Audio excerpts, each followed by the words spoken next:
welcome to week 2, day 2 of CSCI 45. Today we're going to be talking about the memory subsystem and probably also your homework assignment a little bit. All right, so memory on modern machines is divided into multiple levels, with the areas closer to the register being faster, and the areas the further away you get from the register, so to speak, the slower it gets, but the bigger they get. And so the memory on your computer is organized into what's called the memory hierarchy. And we talked a little bit about this last time. Level 1 cache is typically very small, the order of tens or hundreds of kilobytes. Very fast though, something like 4 cycles to access it. And all these numbers I'm just throwing out are just very rough, rules of thumb. So you just kind of have an idea of kind of like where the numbers kind of are. They vary a lot. They vary a lot.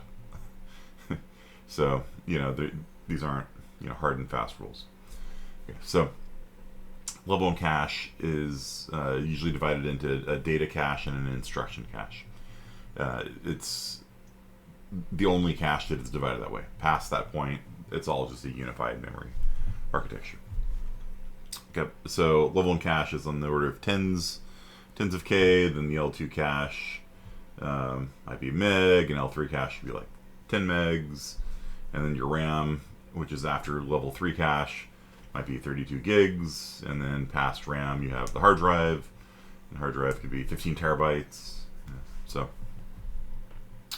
that's kind of the memory hierarchy as it is. So for a Core i7 6700K, the L1 cache is 256K. It's split into, like I said, it's split into an instruction cache and a data cache. The instruction cache holds your assembly instructions, basically. x86 is a little bit more complicated than ARM, but it basically holds your assembly in cache, and so you can access the program without having to wait 200 cycles to get the next instruction.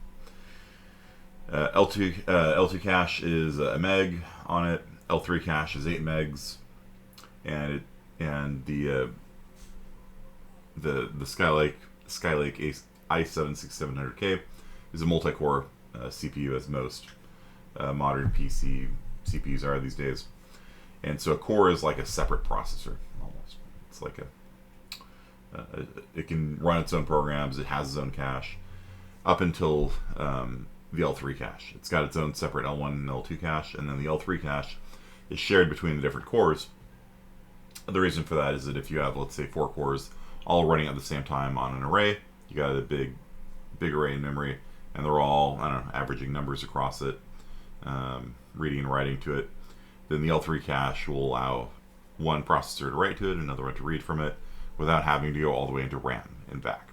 RAM is very slow. Like I said, it's on the order of 200, 1,000 cycles. It depends. Much slower than a cache.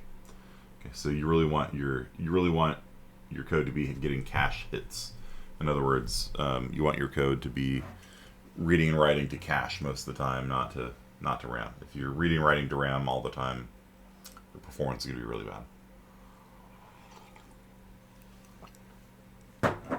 And there's that. What I just told you right there.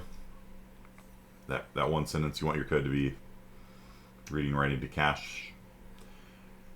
Man, that could be like the thesis statement for this whole class. Okay, in terms of let's say you're not going to be an assembly programmer, which is probably most of you, right? Assembly's fun, and sometimes you might hand tweak something in assembly. Sometimes you might look. Actually, it's fairly common to look at the assembly that comes out of your code, like using Godbolt, and you put your code in there. And you just kind of look at the assembly that comes out because you might be curious: is the optimizer going to pick up, and simplify this or not? That's fairly common. Like people use Godbolt all the time, and you just look at it, you're like, okay, yeah, no, that's garbage. Let's do it this other way instead. That's pretty common. But in terms of actually writing, like being a full-time assembly developer, fairly rare. Fairly rare. You know, everybody writes in some high-level language, C, C++, and then, you know, the assembly is there for when you need it. Okay, let me pause. I'm going to turn the light on in here. Okay. Yeah, Godbolt Compiler Explorer is a really neat tool that that you know, people use all the time.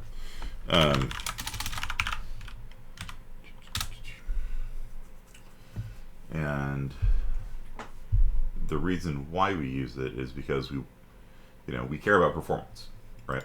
And so we got C++ here, and then we can pick x86, 64, ARM, AVR. Let's see here, ARM, GCC.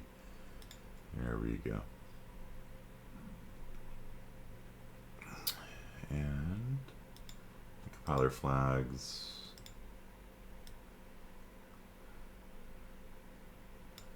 Really minimized here. All right, so let's see what kind of assembly that it generates for like a simple for loop, right? So int I equals 0.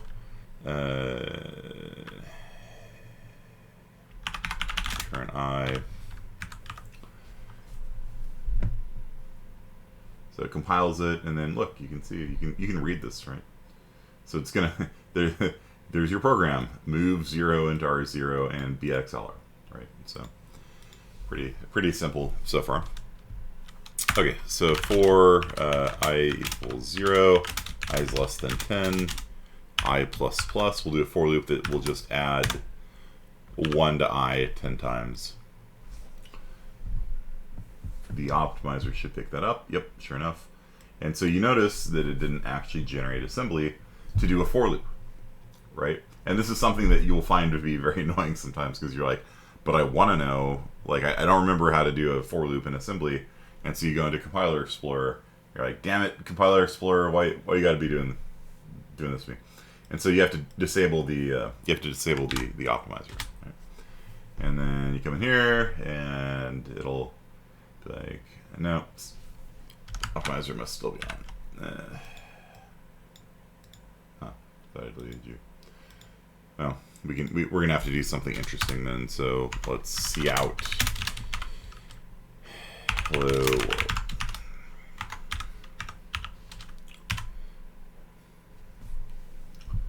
And now it's starting to do stuff.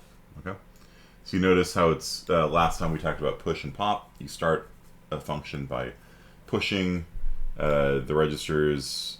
In this case, the optimizer's on, so it's only pushing the registers onto the stack that are going to change 4, 5, and 6, as well as the link register, which needs to be saved. And at the end, it pops R4 back in place. Why does it not? Okay, there it is. Sorry, 4, 5, and 6. And then LR gets restored, and then it BXs to LR, rather than popping it into PC, which would probably save it one instruction. Okay, so here is the code. Moves. So it's the optimizer is still on, so it still knows the return value is going to be 10, so it just does that. But it is going to load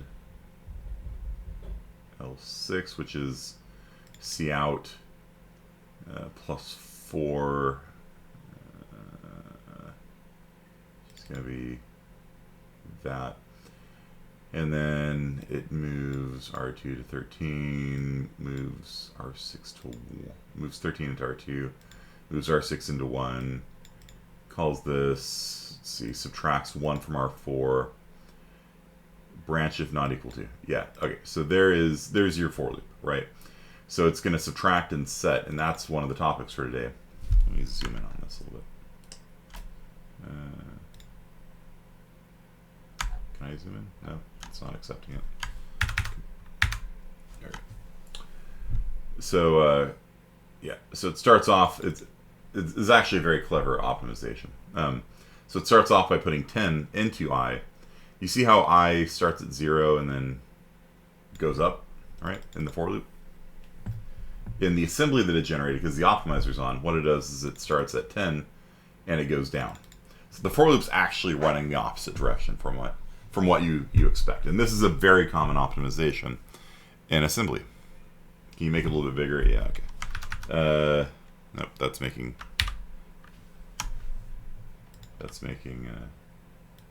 Discord bigger. All right. All right, here we go. So there's the string for hello world. We'll learn how to do this later. But you see how it starts. R4 is I, right? But instead of initializing I to be 0, this assembly isn't what the C++ is. Do you guys see this? Like, this assembly is wrong. It's not wrong because the output of the code is identical.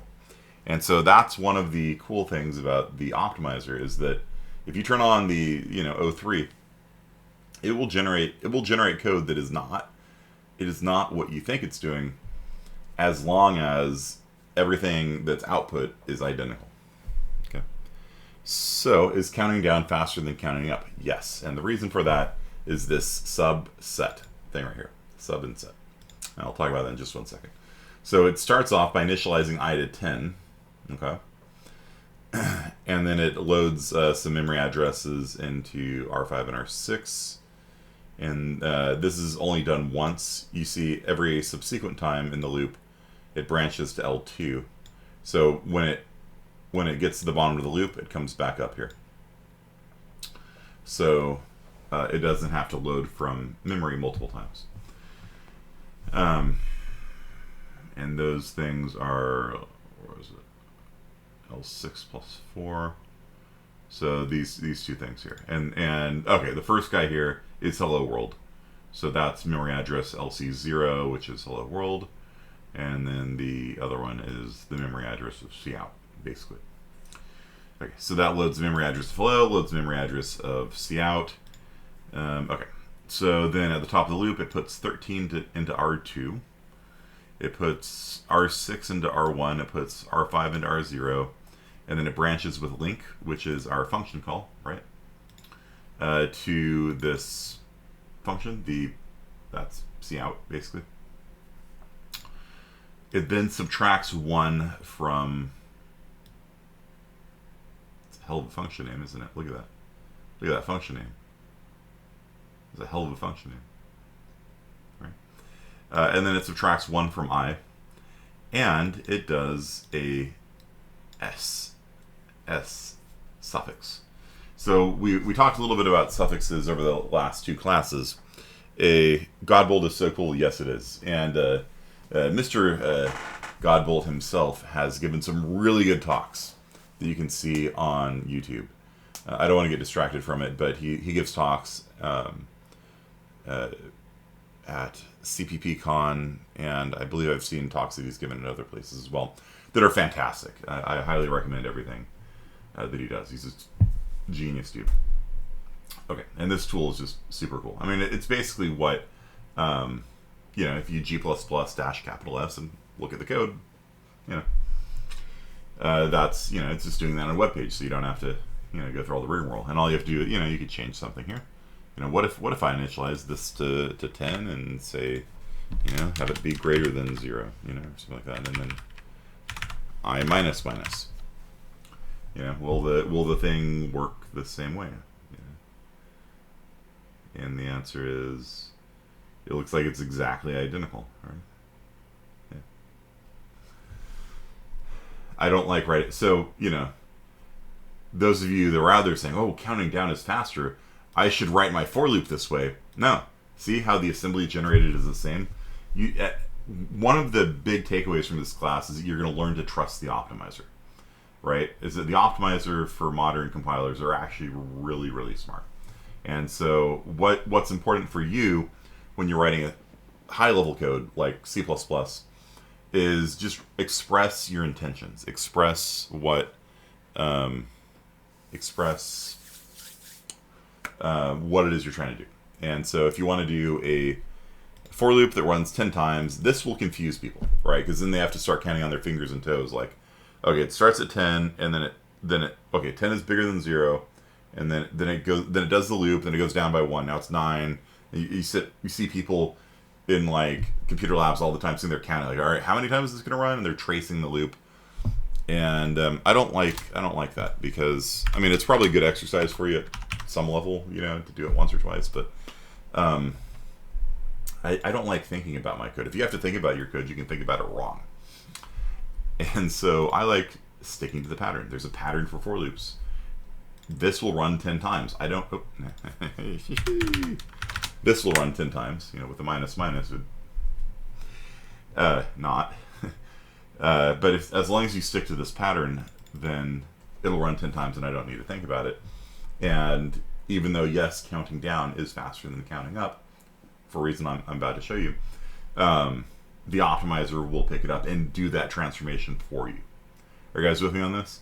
Like, you don't need to, like, try to, you know, do what's, you know, premature optimization, it's sometimes called, you know, like where you make your C++ code really ugly, trying to make it run faster. A lot of times the optimizer will actually pick up what you're trying to do better if you just express your intent clearly, like this. Yeah, it'll run infinite times. No. It'll run down, you know, 2 billion times, and then it'll, you know, change, and then it'll wrap around, and then it'll break. Maybe. You know, it's undefined behavior, I think, at that point. Yeah, C++ 20. No, it's defined behavior now. So it'll run 2.1 and change billion times with a minus minus on it. All right, so here we go. So this is going to initialize I to be 10. It loads the memory addresses of hello world and cout. It then moves 13 into R2. It puts the memory address of hello world into R1. It puts the memory address of cout into R0. It branches with a link to this function here. And you might be wondering what that 13 means. And so am I. I don't know what it means. I'd have to look at the documentation on it. Yeah. Cout double left arrow string. I don't know. Yeah, I'd have to look at the documentation to figure out why there's a 13 there. And for those of you wondering why I'm having you guys call C functions instead of C++ functions, there you go. Like, I don't think any of you guys are going to be wanting to type this, right? So it's calling the function, passing in char string, the trait, yeah, and then int. I don't know what the int's for. You know, there's probably going to be nerds out there that will tell you, but you know, I don't see it on the C++ code, right? There's no integer here. Okay. All right, so then let's get to, you can type that easy. Yeah, it's far easier to call C functions. And so, like I said, in this class, we're going to be doing assembly in C mostly. Some of it will be in C++, because all you need to do in C++ is use that extern C thing, and then that will use C function names, which are human readable. In C++, there's something called name mangling, where they mangle the name of a function to allow overloading, which we'll talk about later. Okay, so let's talk about subtract and set. So subtract and set. So we talked about different suffixes. Every command can be given a suffix. For example, you'd say move. I can't edit this, but you could type move GT, right? Which would say move if the result of the previous comparison was greater than. Or you can do a branch and link if greater than, right? So if you change this BL here to be BLGT, that would say if the result of the previous comparison was the first thing was greater than the second, then call this function. Every command, more or less, like, you know, like this thing's not a command, you know, it's a directive. But basically every command, every normal command, you can add a suffix to.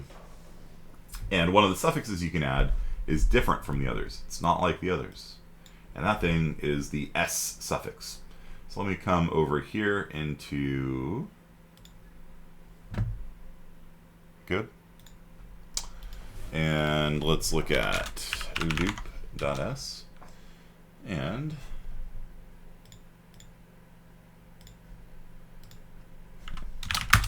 alias vim and vim. That's still broken for some reason. And right, so this is our assembly code for a simple kind of for loop. We initialize I to be 0, we compare it with 10. If it's greater than or equal to 10, we jump down to done and we bail out of the program. If we're not done, then it branches with link to print hello. One thing that, and I talked about this last time, but I'm going to tell you again because a lot of people get it wrong. L is not a suffix. L is not a suffix. B and BL are two separate commands. Okay, B and BL are two different commands. BL is a branch that also sets the link register to be the return address. Okay. So you can have BL AL if you want. BL AL is branch with link always. The L, what gets students is that there's an L suffix, right? AL suffix, right? So BAL is branch always, which is the same thing as this B. BL is the same thing as BLAL, branch with link always. Don't get these two things confused, or it will segfault your code. It will segfault your code. If you branch to a function that then jumps to the link register when you're done, it's going to jump down here probably or something. Like it's going to be highly confusing to your code. Can you explain the .global main? Yes. Didn't I talk about that before? So when you have a .global like that, what that does is when you compile your code, we're getting off topic. Remind me of that again, William, in a second. I want to go over the F suffix.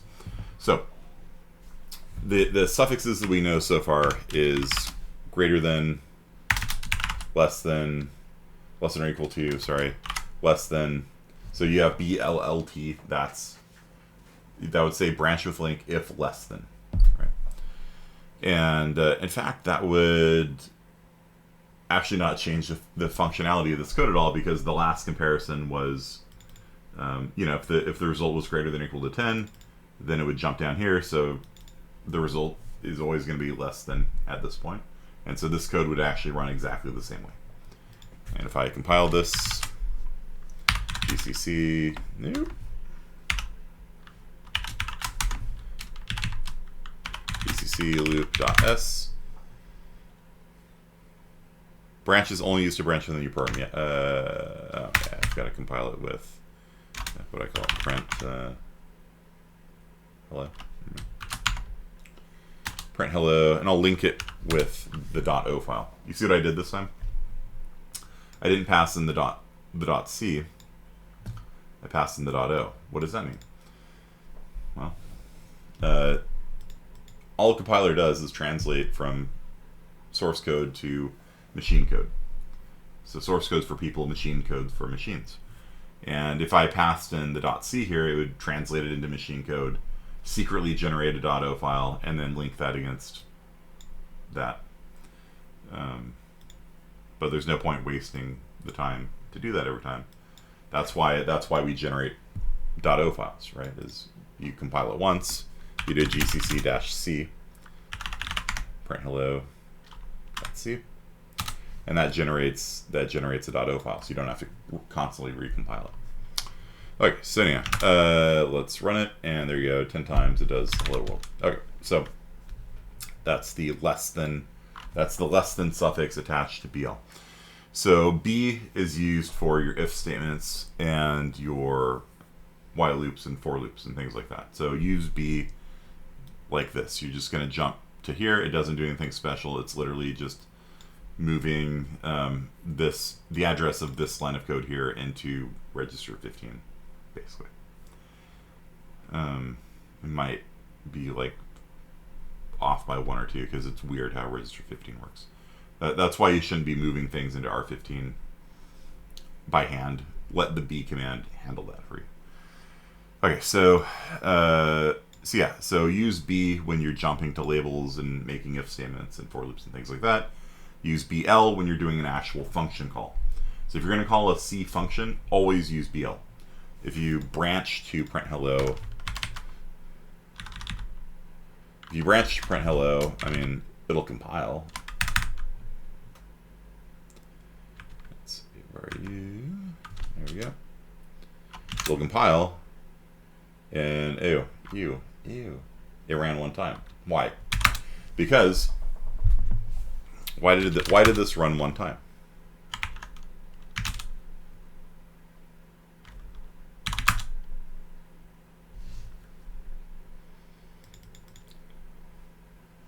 Would you use BL even if your code you wanted to return after the branch is completed?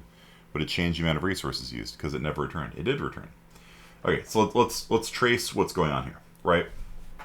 So when you first run your program, a program called start runs, _start runs. And start sets up some stuff and calls main. So main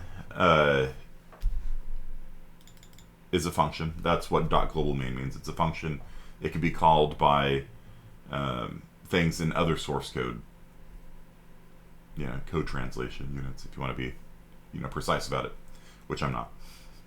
What this means is that people in other source code files can call this function, which is good because start is in a different file. So start calls main, saves the registers to memory. It does this for loop. Okay, it does this for loop. It starts off by setting I to be 0, compares R4 to 10. All right, it's not greater than, so it moves on to here, and it branches to print hello. So print hello is a normal C function that all it does printf, print hello.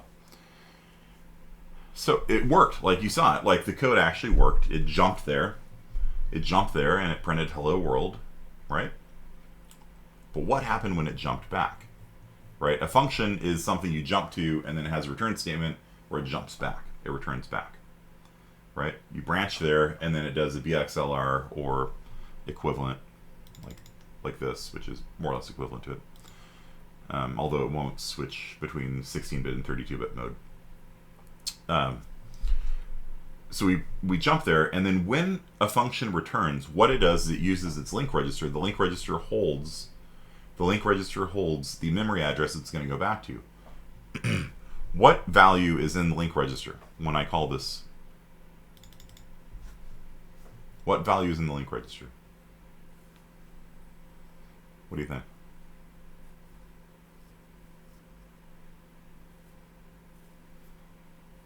When was the last time LR was set? What do you think? The BL command, all it is a branch that also sets the link register. That's what's called branch with link. It sets the link register. Like when we normally do BL hello here, when we normally do BL hello here, it sets this address here as the link register. Okay? And so when you call the function and returns, it normally leaps back to here. But I made a oopsie, right? This is a very common mistake that students make. This is probably one of the most common mistakes. I'm just going to branch to it. Look, it even worked. It printed hello world. Clearly it's fine. When was the last time the link register was set? Who set the link register the last time? Not main. Main doesn't have anything in here that'll actually set the link register. So when was it set? There is no link register. Yeah, not anywhere in my code. My code doesn't set the link register at all. So it's start. Start actually is the last time the link register was saved. So start does a branch with link to main. And when you do a branch with link, it jumps to main, starts running main, jumps to here and starts running. And it sets the link register to be the return address that main will come back to. And so when we do this, when print hello returns, the link register is set to the line of code that's going to run after that line. And so it immediately bails out. It immediately jumps to start. So start calls main, and then when you call print hello, it exits main, and it goes back into start, and start terminates the program. Okay. So, yeah, the last time the link register was set was by the person that called main, whom we're not even used to thinking about. And the reason why I've never told you this until this class is because it usually doesn't matter. But here it matters, right? Like, you have to understand what's going on. If you just branch to print hello, when it says, okay, return to whatever address is in link register, the last person that set link register was start. And so it goes all the way back to start. It bypasses all the rest of main. So every time you have that L suffix, it saves the place you are at in the link registry. Yes, exactly. Every time you do a BL, it calls a function setting the return address to be the next line of code to run. Okay, and that's why it's really important you preserve the link register. Otherwise, you cannot return here, right? None of you guys should be using BXLR for your main, right? Because you're going to be doing this over and over again. You're going to be, every time you do this, it overwrites what's in the link register. So it's imperative you save it first, so that you find you have a map of your way to go home. As you enter the Minotaur's labyrinth, you leave a trail of crumbs behind you. You know, you basically have to save your way out by doing that line of code right there. Can you use L with anything else? No, L is not a suffix. L is not a suffix, and that's my. I know I've talked about B versus BL before in the last lecture, but I'm trying to reiterate it because it's not a suffix. It's just there's branch and there's branch with link. These are two separate commands. However, S is a suffix, and so S is one of the main points for today, as well as the memory hierarchy. So S, okay. So what does S do? There you had yes, register, yeah. The spool of thread. Okay, so S. What is S? S is a suffix, right? So the suffixes we know so far: greater than, less or equal to, not equal to, you know. So S is the other really important suffix, and you can add a S to any command. You can add an S to any command, and what it does is, I'm going to write this down here. The S suffix says, after this command has finished,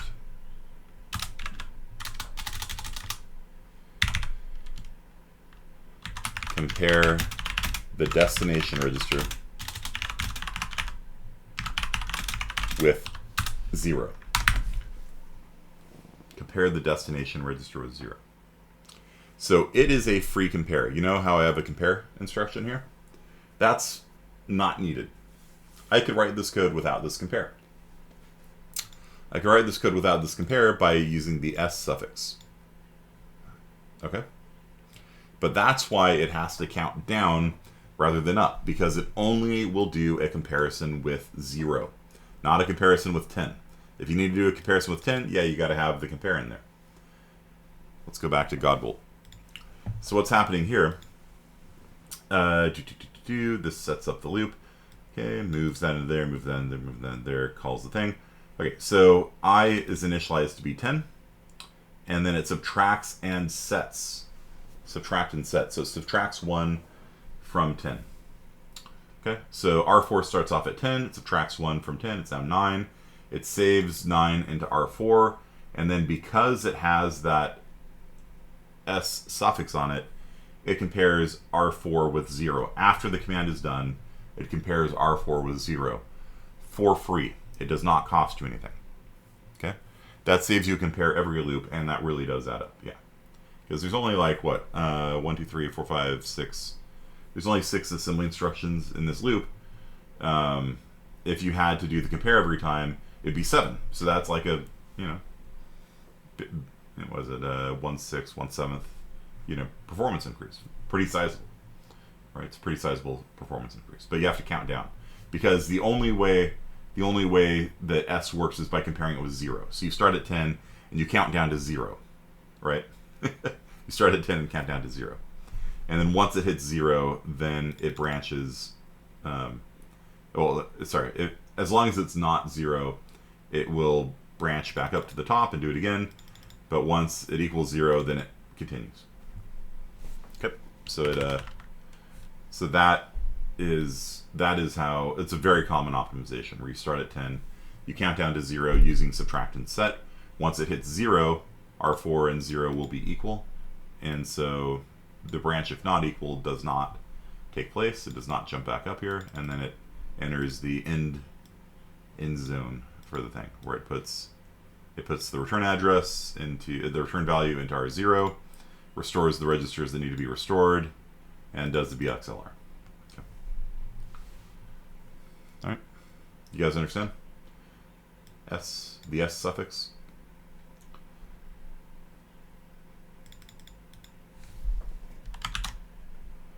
So subtract and set R4, R4, R1 is identical to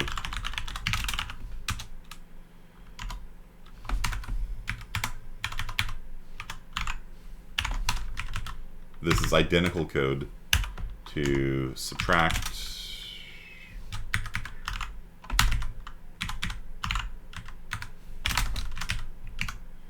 R4, R4, and 1 with then a compare R4, 0. So this one line of code here is exactly the same as these two lines of code here, except it runs in one cycle instead of two. Does that work for anything where you're adding? It works with basically anything. You could do, the suffix works with anything. So like if you do a example 2. If you do a move R4, R10, sorry, move and set,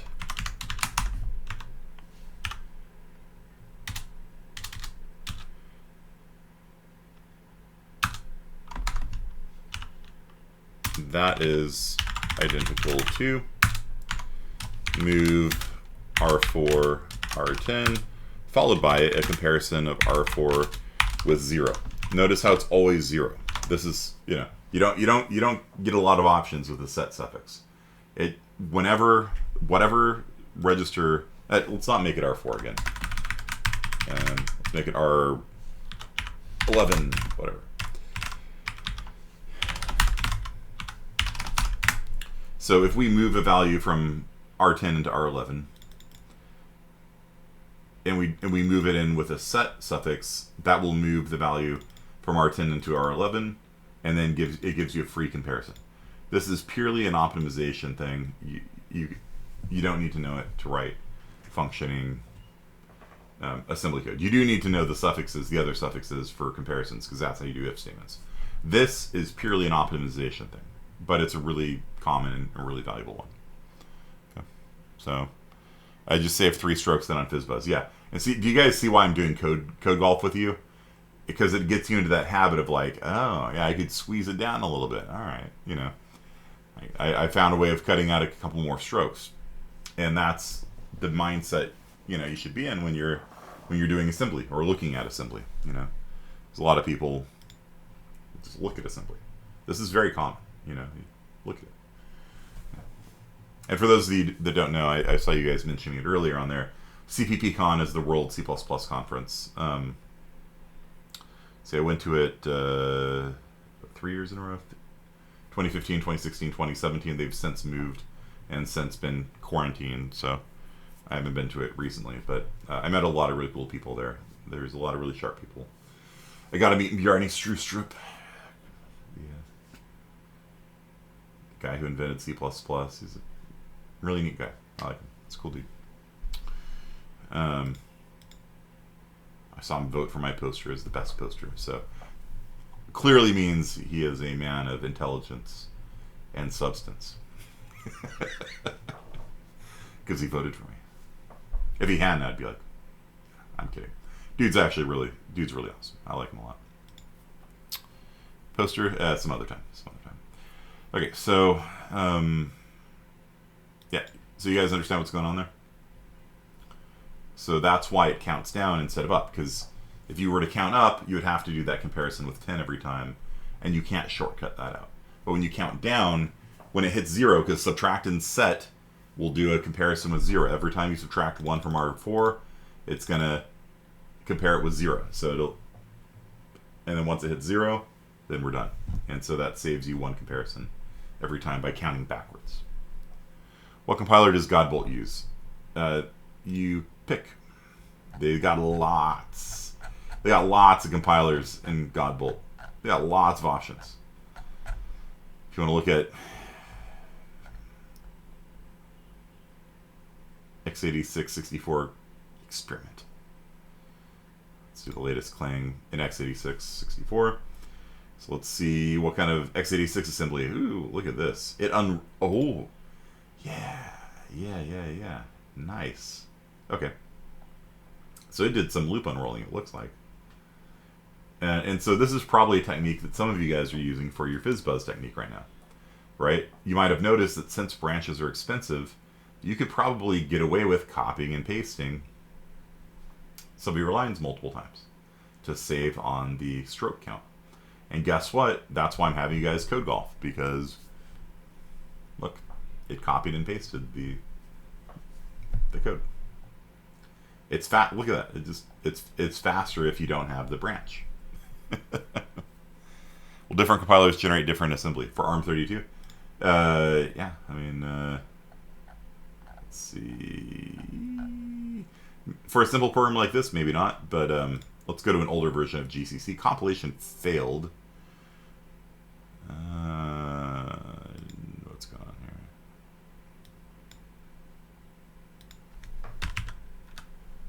Compilation failed.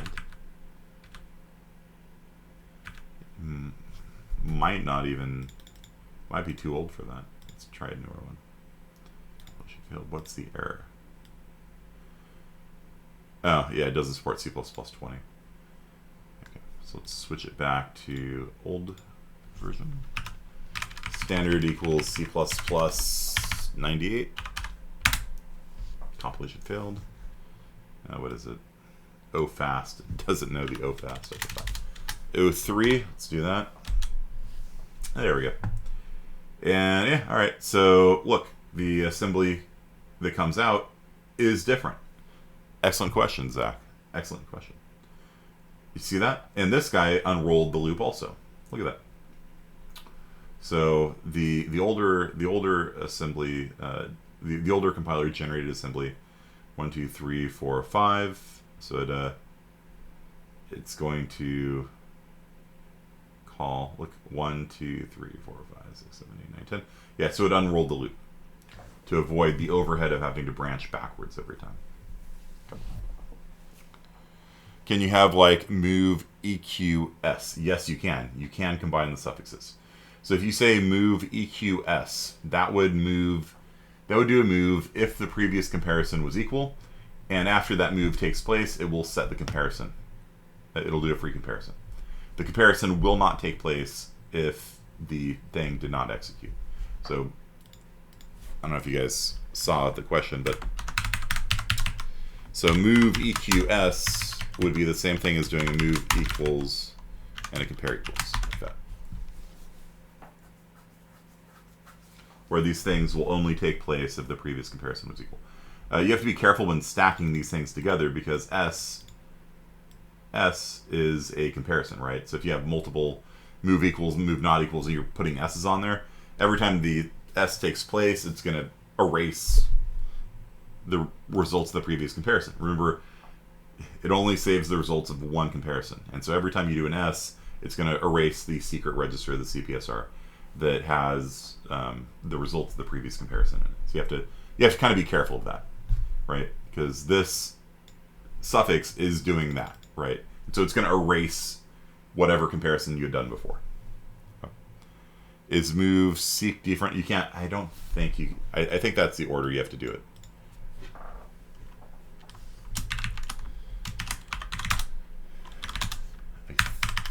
Maybe you can do it. I've never seen it done that way.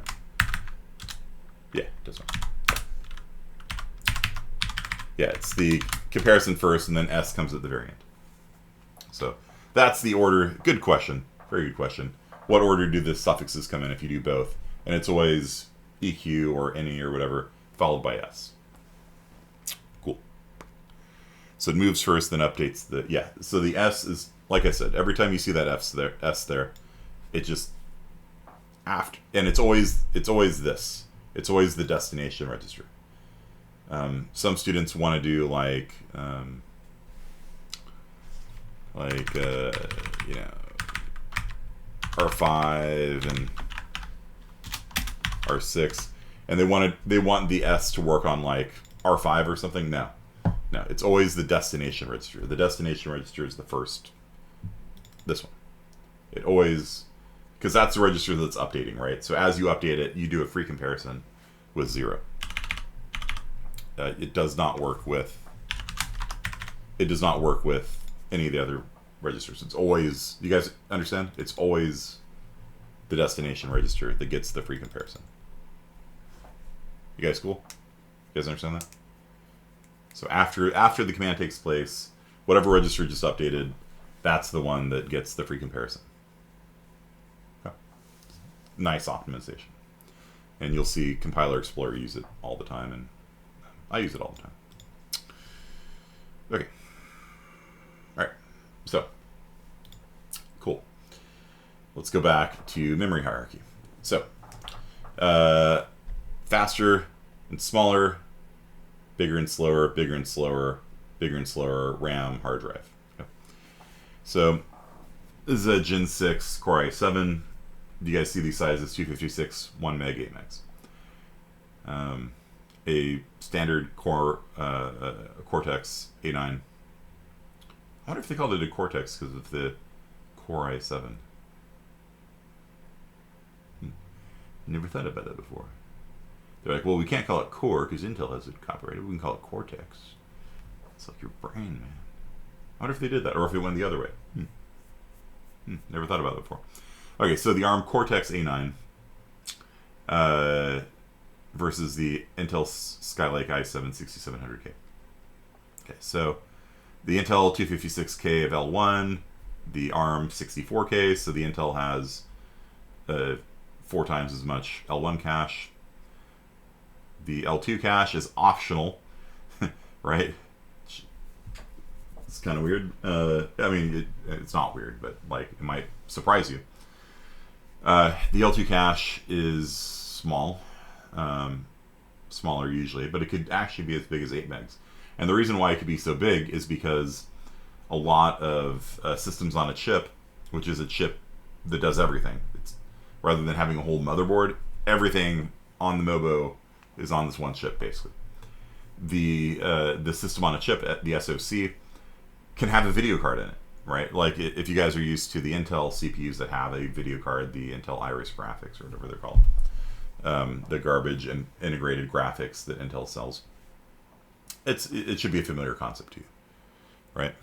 So APU, the GPU, the integrated. Apparently, Intel's integrated graphics are getting better. Intel integrated graphics, and so they dedicate a chunk of your CPU on most CPUs, the Iris graphics. Yeah. Well, that's useful. It's a picture of the package. Let's see if we can. Also not useful. Let's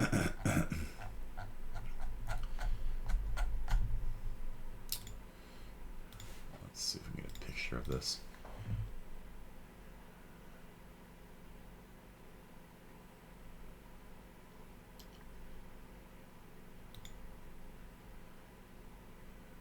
Integrated graphics performance is garbage, by the way. It's utter garbage. But it is getting better. Just want to show you how much real estate is taken up by these graphics cards. The graphics cards, they're not a card.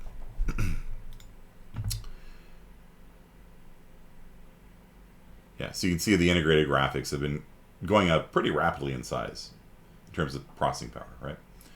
And unfortunately, what happens is that there's the performance, right? By 2010, it must have been extra garbage back then. So the let's see, chip schematic. See if I can show you how much space is taken up by the. Yeah, there you go. Okay, so if you're looking at a standard, this is a 4-core CPU here. You can see how much room, it takes up. It directly controls the cost of that chip, right? So that's why we don't have 9 bajillion, kajillion megs of cache, because the bigger your cache is, the more the more space it takes up, right? So every CPU core here is going to have an L1 cache and L2 cache, and then there's going to be like an L3 cache that eats up this much landscape of the the hardware of the, you know, the real estate of the chip. This is, you know, brains, and this is dealing with memory. This is all video card, right? And you can see what a large percentage of your CPU is now really a GPU, right? A graphics processing unit. And that's actually why I like buying CPUs that don't have integrated graphics, because integrated graphics is A, garbage, and B, I would much rather that they use that real estate for something useful for me, like more cache, right? And so imagine if all of this here could actually just be cache. It would be a much better CPU for my purposes, because all of this is completely wasted for me, because you know, mama didn't raise no fool. I ain't using no Intel integrated graphics. I am using my NVIDIA, you know, whatever I can find. Sad, no 30 series are available yet. But, you know, whatever I have. Right?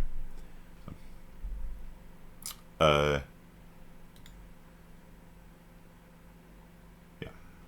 So let's take a look at the memory hierarchy. Spelled that right.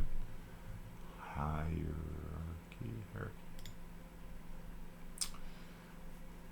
Yeah. So this is a good way of thinking of it. Wow, magnetic tape. There's a word I have not heard in a long time. Right. So your registers are fastest and smallest, right? You've got 16 registers in ARM32, and then you've got the cache system, which has level 1, level 2, level 3. What's interesting about the cache on an ARM A9 is that the L2 cache is shared with the graphics processing unit, right? The graphics card shares an L2 cache with the CPU, which is an interesting design decision. And the reason for that is because the CPU can write directly into cache, and the GPU can read out of cache, and that's faster than them having to go through memory to talk to each other. Its memory bandwidth is fairly limited, and so what they did was they had the CPU and GPU both share an L2 cache, but what that has the effect of doing is that as your, you know, video card is playing stuff, it could be knocking things out of cache that your CPU needs. And so it's an interesting design decision. Okay. And so TV tropes, how is that on TV tropes? How is that on TV tropes? Really? TV tropes has a page on memory hierarchy?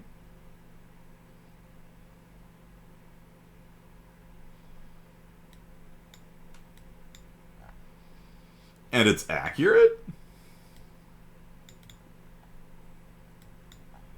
Oh. When did TV tropes have computer architecture on it? That's so weird. Alright, I'm going to copy this to you guys on Discord.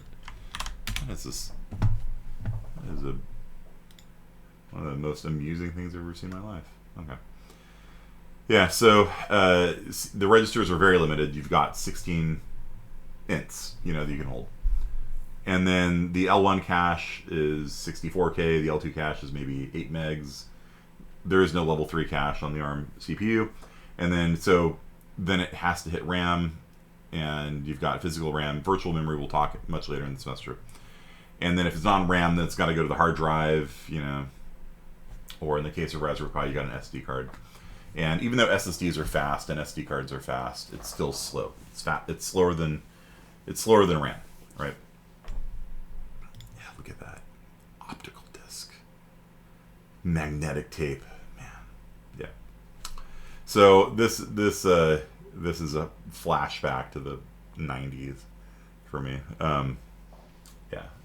We do have magnetic tape at our school. So the school systems are backed up on magnetic tape, and we do offsite backups so that in case there's a fire,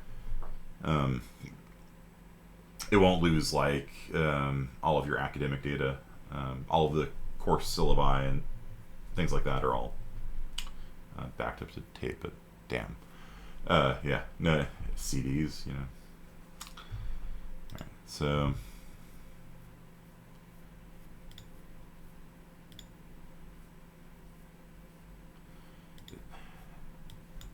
I'm just impressed by the use of the font here. Look at that thing. It's like Comic Sans but worse. Look at that. It's amazing. It's incredible. Okay. The Simpsons font. Yeah. And so slower at the bottom, faster at the top, but bigger at the bottom, smaller at the top. Okay. That's the core concept of the memory hierarchy. I know you guys did a textbook reading on it. So I'll move on. So if you just want some really rough rule of thumb costs, it's really 0 cycles for a register. Registers are free, right?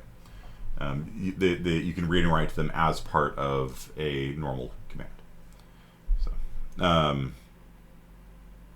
So 4 cycles to access L1 cache, 10 cycles to access L2 cache, 75 cycles for L3, 200 cycles for RAM, 1200 for an SSD, a lot for a spinny disk.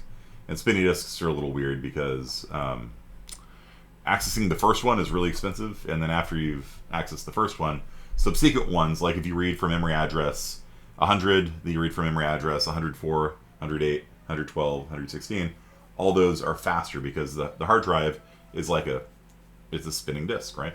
And the head of the hard drive has to like move around until it finds the right spot. Once it finds the right spot, Ada's gonna be very confused. This is computer science, girl. This is computer science. Okay. You're with me? You're cool? You understand? Yeah, okay. So once it finds the right spot on the hard drive, then it can stream data off the hard drive relatively quickly. What do we got here? We've got a whiteboard. Okay. And so, with most of these things, the answer is actually it's complicated. Like how long does a branch take is complicated because there's something called branch prediction that we'll talk about later. That the CPU will essentially guess if your branch is going to be taken or not. And then Intel CPUs have an even better thing than that, and it gets complicated. So the things that I toss out there are just kind of really rough rule. They're just to get you into that mindset of thinking about the relative costs of things, right? So multiplies being 4 cycles and branches being 7 cycles. It's more complicated than that. Multiply might be 1 cycle if it's an 8-bit number. Such spin. Yeah. Okay. So anyway, the answer for most of these questions of performance is it's complicated. Benchmark it and find out.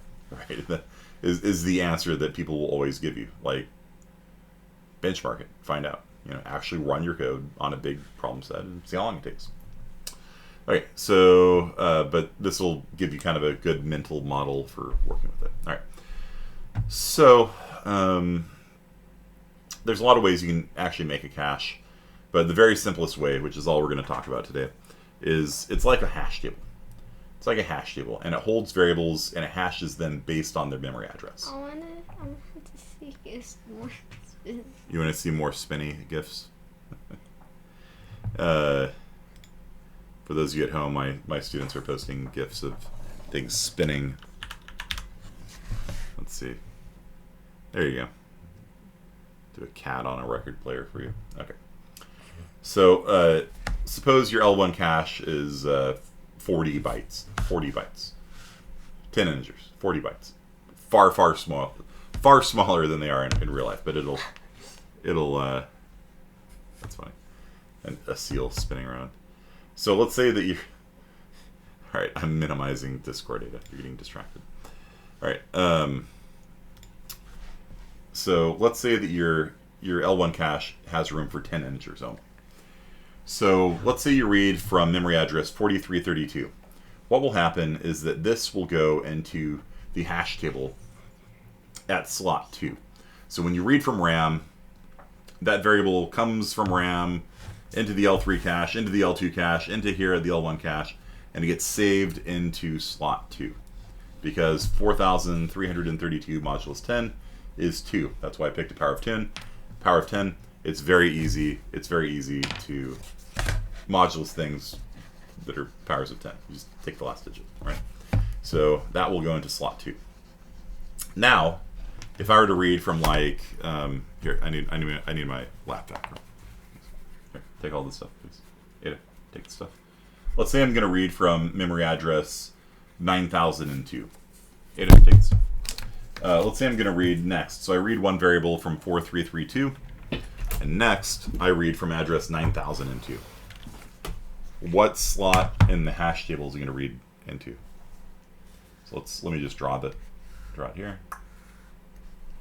1, 2, 3, 4, 5, 6, 7, 8, 9.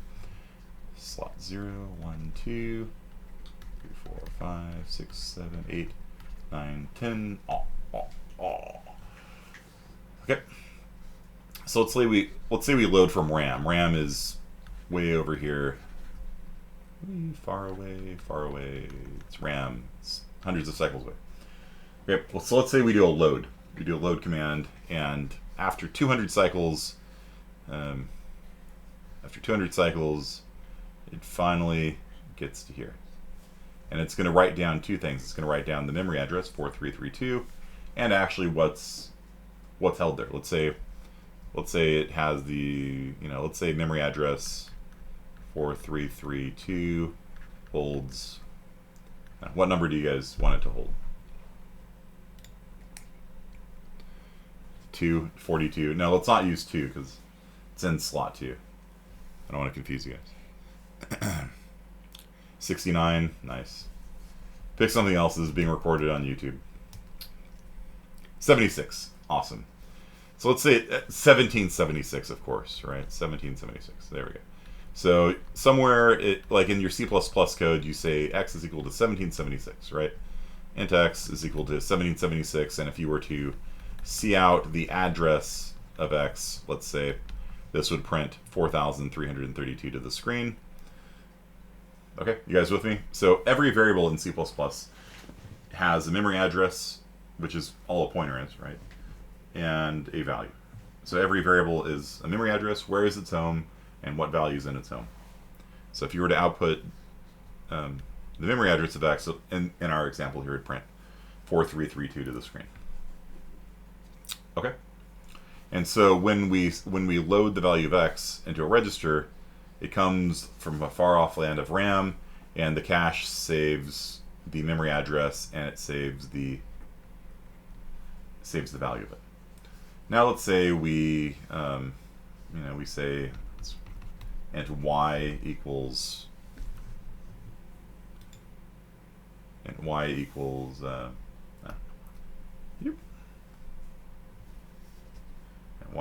50. And let's say, if we were to see out the address of y, that the address of y would be 887.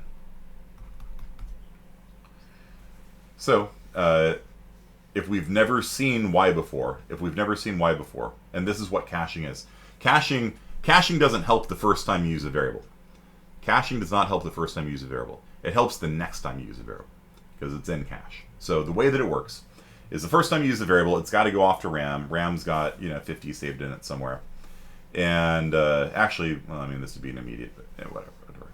So it's gonna load the value of RAM, and it's gonna hash to bucket 7. This is a size 10 hash table, memory address 887, and it has the value of 50. Then let's say we do this, y++. So that says load the value at memory address 887, add 1 to it, and save it back. So what happens is that the next time it tries loading the value of y, the CPU, let's say the CPU's here, the CPU tries reading from RAM, but what happens is the cache is like, hold on, buddy, I know the answer to that, and it will just return 50 to it. Whereas if it was not in the cache, like it wasn't the first time, then it has to go all the way over here, over to RAM world. And then RAM world, and you sit there, and the CPU is going to sit there and wait for 200 cycles until it comes back with, oh, it's got 50 in it.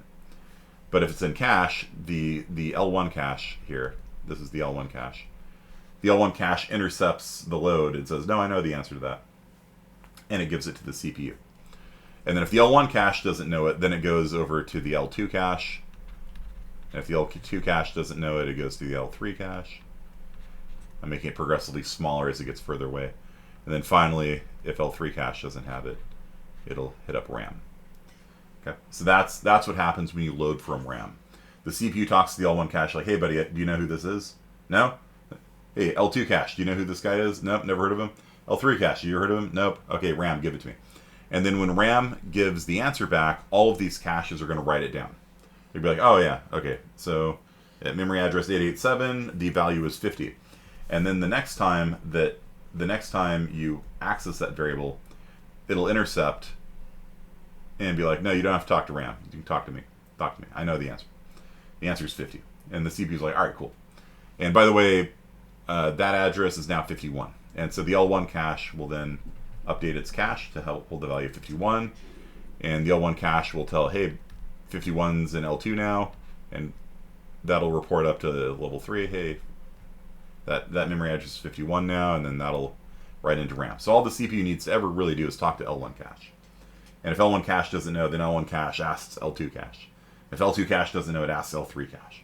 If L3 cache doesn't know, it talks to RAM. And if RAM doesn't know, it talks to the hard drive. So that's the memory hierarchy. Kind of like networking. It's kind of like when you are like organizing your pantry and you put the things you use all the time in the front, you know, whereas you have that bottle of spaghetti sauce that nobody's touched in 5 years, you put that in the back because it's not very likely you're going to access it. So the things that you use a lot, you put up at the front. It's easy to get to. And then things you don't use very often get progressively further in the back. Looking for addresses and router tables. Yeah, I mean hashing's used everywhere. Now, what happens if two of these addresses end up having the same bucket? Well, what's going to happen is they're going to knock each other out of cache, right? So if I'm doing all this stuff and then I say, all right, int z is equal to 100, and let's say that z's address is 997, then what's going to happen is when I load z from RAM, when I load z, I've never seen it before. It's not in any of the caches. So CPU says, hey, L1, do you know who the Z fellow is? He's at memory address 997. L1's like, nope, never heard of him. So L1 asks L2, hey, L2, buddy, have you ever heard of this Z fellow? He's at memory address 997. Nope, never seen him before in my life. Level 3, hey, have you ever seen this guy? Loki meme. I have never met this man in my life. So L3 hits up RAM. Hey, RAM, do you know about this variable that we've heard about at memory address 997? Oh, sure. Yeah, the value there is 100. And so L3 will write down, oh, the value is 100. L2 will write down, oh, the value is 100. L1 will write down, oh, the value is 100. Into slot 7. Because 997 modulus 10, right? 997 modulus 10 is 7. And so this guy gets overridden. And so it's going to have 997 there, and the value is going to be 100. And so it effectively kicks Y out of cache. But Y is still going to be in the L2 cache. It's still going to be here because in L2 cache, running out of room to scribble on. In L2 cache, let's say the L2 cache is size 100, which it's not. It's far bigger than that. In the L2 cache, Y will be in bucket 87. And Z will be in bucket 97. So they don't conflict. Okay. So, and this is why, like you asked about last time, why is there set associativity? It's so that the two of them can live in the same slot without them kicking each other out. But what we're talking about here is something called direct mapped caching, which is the easiest system to understand. So how does cache gets cleared? Yeah, just things get knocked out of it. That's it. You can clear the cache. You don't usually want to. The only time that you would actually clear the cache is if you're doing benchmarking, right? So like, let's say you run a benchmark. Like you're averaging, like you got a big array and you're like averaging things together, adding them or something. And then you run the benchmark again. Guess what? The second time you run it, it's going to be a lot faster. Why? Because the first time you ran it, none of those variables were in memory. And so every time you read a new variable for the first time, it has to go all the way out to RAM. But let's say you run the computation for 1,000 cycles and you benchmark it, and then you run it for another 1,000 cycles and you benchmark it. You'll find the second time you run it, it's going to be faster than the first time. The reason for that being all those variables are probably sitting pretty in the L1 cache, right? And so it'll be much, much faster because they're all in cache already. It's called a cold start versus a hot start. So the first time you access RAM, you're going to get what's called a cold cache miss because you've never seen it before. It's impossible. It's not possible really for it to be cached. It's going to be a cold start miss. You're just going to miss the first time. You're going to get a cache miss the first time you read something from RAM. But then every time after that, if it gets kicked out, then those cache misses are not good. Because those were, if you're reading and writing, in our example here, you're reading and writing to Y and Z over and over again, they're going to be kicking each other out of L1 cache.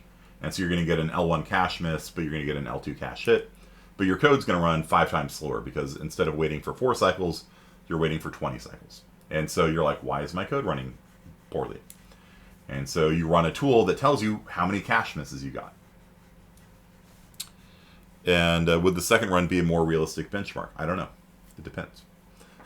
It depends. We will monitor both those things. But typically the only reason why you'd clear your cache is to get consistent benchmarking results, right?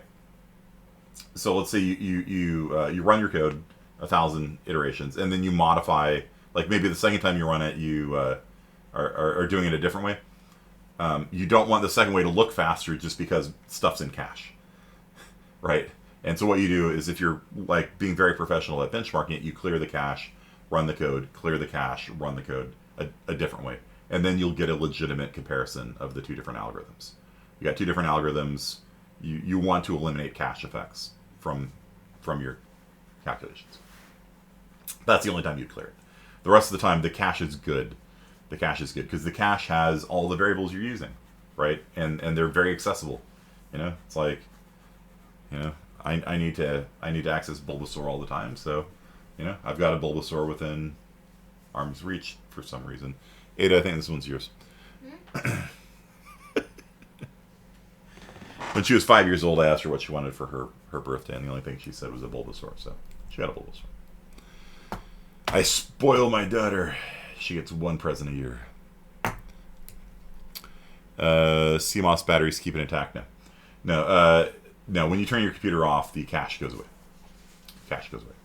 And so when you boot up your machine, you're going to get cold start misses all over the time. And cold start misses.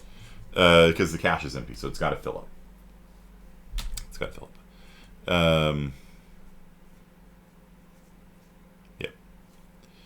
So L1 holds the most recently used variables in this model. There's also most frequently used, which is a different system. So L1 is going to hold your hottest variables. And then things that are like medium hot, in other words, you're using them a lot of time, but not as often as L1. That's what's going to be in L2. And then L3 is going to have colder variables that you use every once in a while, but not as often as the ones in L1 and L2. And then RAM just has everything. Okay. And so you always want to get a cache hit if possible. And that's why CPU designers make their caches as big as possible, because they want them to, you want to get as many cache hits as possible. It is legitimately something that like Microsoft looks at. Like, let's see if I can perf it here. See how there's a performance tab here? Let's see here. Resource monitor. PowerPoint. All right. Memory. PowerPoint. Cached. Yep. So it's cached, 8 megs of it. Steam Web Helper. Oh no, this is all the memory that's been cached, I guess. So can I perf one of these guys? Perfmon, well, yeah. Cool. Discord, maybe.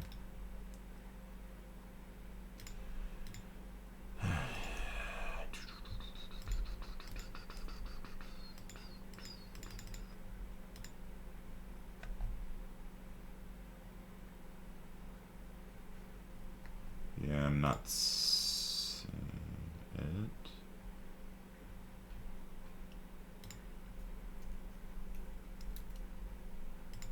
Yeah, you might have to, yeah. So there's what's called performance perfing, performance, perfing. And one of the L1 cache, L2 cache, L3 cache. And what you do when you perf your code, let me clear all this stuff. What you do when you perf your code is one of the things you look at is how many cache misses you get. Because you can write the same code multiple ways. And one of the things they look at is like, let's say you write your code and it's cool. And then you want to come back in and clean it up. You want to clean up your code later. You submit it, you're working at Microsoft on one of the projects that they really care about performance on, like you're working on the operating system. The system remembers the cache miss rate for the previous version. You submit a new version that's exactly the same. It passes all the test cases. You know how in my class there's always test cases? They have a similar thing set up there. You submit your change. It verifies it, makes sure it passes all the test cases, possibly running tens of thousands of tests on it. Okay, cool, your code's correct. But then it perfs it, and it will say, hey, by the way, your cache miss rate went from 10% to 30%, and it will reject your change. But my code's more beautiful now. I don't care. Your cache miss rate went from 10% to 30%. Your code patch is rejected. Okay? And so that's how important caching is, and that's why I said this is probably, the thesis statement for the semester is that when you understand what's happening at the architecture level, then you'll be a better C++ programmer. Okay, the cache miss rate will mean literally nothing to you until you understand the memory hierarchy and what's going on here. Okay, so the reality of the situation is, even though you're probably not going to be writing assembly code professionally most of the time, we will do things like look at the Godbolt results of your code to see if the optimizer is optimizing your code the way it should be. And when you perf your code, when you run performance tools on your code, one of the things that we look at is the cache hit rate, and we look at page faults, which is a similar concept, and as well as the running time. Right. So that's one of those things. And when people don't understand architecture, they just tend to write bad code, or badly, not even bad code. What I mean by bad code, like code that is not friendly to the cache. Okay, so for example, when you are reading from a 2D array in memory, do you read one row at a time, or do you read one column at a time? Like, let's say you're just going to average up all of the numbers in. Let's say you're just going to average up all the numbers in an array. Do you read the numbers one row at a time, or do you read the numbers one column at a time? At a certain level, it doesn't matter, right? Because you'll add up all the numbers and divide by the size, and it'll be the same, right? From a correctness perspective, it's exactly the same if you read one row at a time or one column at a time. But how do I teach it? How do I teach it? So you read left to right, top to bottom, right? You read one row at a time. It's called row major ordering. And the reason why I teach that is because it's more cache friendly. It's more cache friendly. You see what happens a lot of times is that when you read memory into cache, it's not just one variable, it's actually a big chunk of variables. So this might be X, Y, Z, W, all buddies. They're all next to each other in RAM, because C++ will lay them out all next to each other in RAM for this reason. And so when you read X, it actually pulls in X, Y, Z, and W. Okay? And so if you have an array, like if I read from array 0, it might pull in array 0, I'm not going to write the whole thing, array 1, array 2, and array 3, all at the same time. Okay? Whereas, and so if I were to then read from array 1, oh, it's in cache already. If I were to read from array 2, oh, it's in cache already. If I read from array 3, oh, it's in cache already. And then when I go to read array 4, well, guess what? It's not in cache, and so it's going to pull in 4, 5, 6, and 7. These are, put square brackets around them. Like that. And these guys are not going to conflict with the earlier guys. Now, if you were to read vertically, if you're going to read downwards, then you'd read array 0. Let's say you've got a 100 by 100 array. So let's say you've got array and it's 100 by 100. Big 100. Stylistic. It's a 100 by 100 array.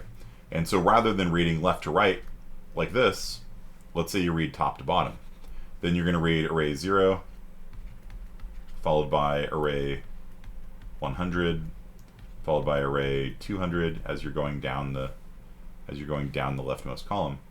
And so all of these things that would have been cache hits before are now cache misses, right? And it's possible that by the time you get to the bottom, the cache is going to have thrown out the old data anyway. And so by the time you finally get to array 1, it'll be out of cache. And then it'll be another cache miss. And so you'll go from having 75% cache hits to 0% cache hits on L1. And your performance will tank, and you won't understand why. It's the same code. It's correctness, from a correctness perspective, reading left to right, top to bottom is the same thing as reading top to bottom, left to right. It's the exact same variables you're looking at. You get the exact same number as, when you see out the average or whatever. You get the same number, but one way is running like 5 times slower than the other way, and you don't understand why. And that's why this class is so important. When you understand what the architecture looks like, you can write code that is friendly to it. Okay? And this isn't some weird hypothetical.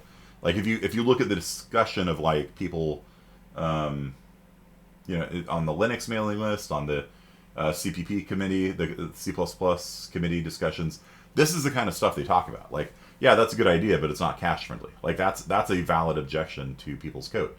Like, I like what you've done here. It's nice, it's beautiful to read, but it's not cache friendly, so we can't accept it. It's going to be a regression in speed, a regression in cache hit rate. Wait, what if for the 100 by 100 array you had array square bracket 105? That would be row 1, column 5. So array 105 is the same thing as array square bracket 1, square bracket 5. These two things are the same thing. Because a 2D array is really a 1D array, right? Like there's no such thing as a 2D array in RAM. It's all just 1D arrays. And so when you have the double square brackets in C++, it just does the algebra for you. It's the row number times the row size plus the column number. That's the actual spot in memory. And since these things are integers, all these numbers are going to get multiplied by 4 to get the actual memory address. And so array square bracket 105 is actually the memory address because R is a pointer, or R is a memory address. And so the actual memory address of this is going to be R plus 4 times 105, which is 420. Look at that. So this is actually going to be reading from array plus 420. Okay? And so that's why I said, in classes ago that pointers are kind of important. In modern C++, we don't use pointers very often, but you still kind of have to know them because, behind the scenes, that's all that's happening. When you do call by reference, it's just passing in a memory address. And a memory address is just an int, right? So if the start of R is memory address 2000, and remember the start of an array is just element 0, then R square bracket 105 is going to be address 2420. It's a base plus offset.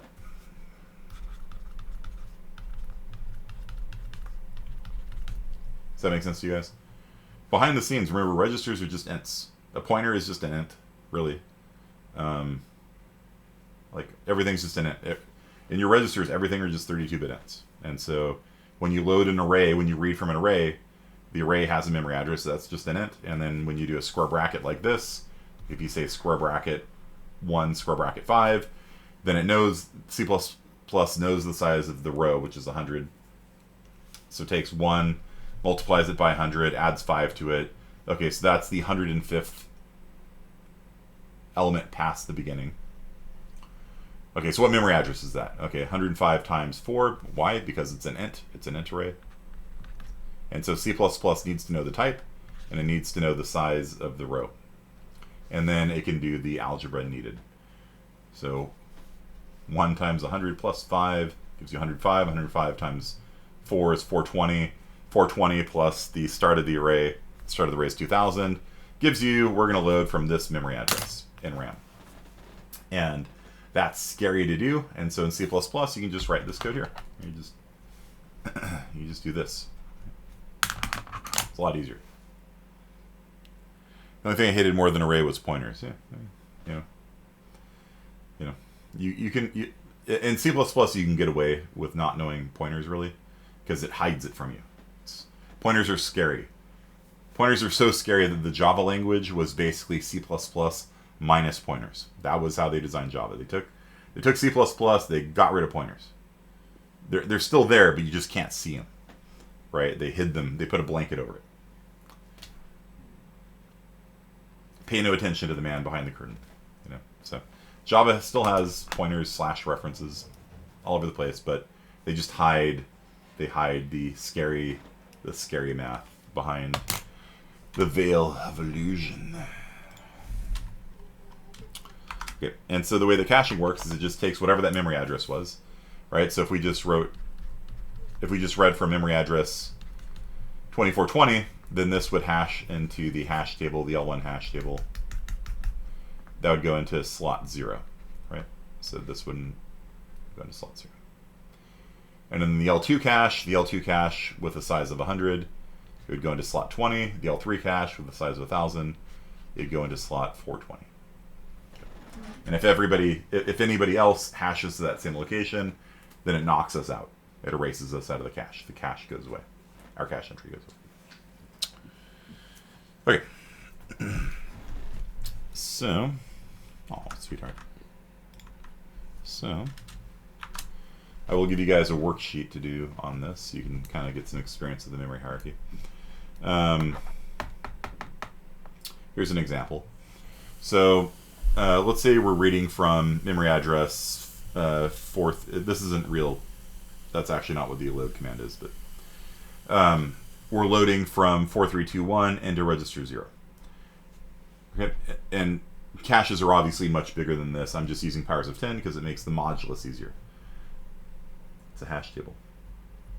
So, so this is going to hash into slot 1 in L1, slot 21 in L2, slot 321 in L3. Because it just takes the memory address, moduluses it by the size, that's the bucket it goes into in the hash table. And if somebody was there before, sucks to be you, you're gone, and the new king of the hill is there. Okay. So the first time we load memory address 4321, we get a cache miss. It's not an L1, it's not an L2, it's not an L3. We read from RAM. We get a cache miss. 200 cycles. Penalty. That's why I said reading from RAM is slow. So your CPU is just going to sit there idle for 200 cycles, waiting for that thing to come in. Okay. So in L1, it's going to be in slot 1, because L1 is 10 slots, right?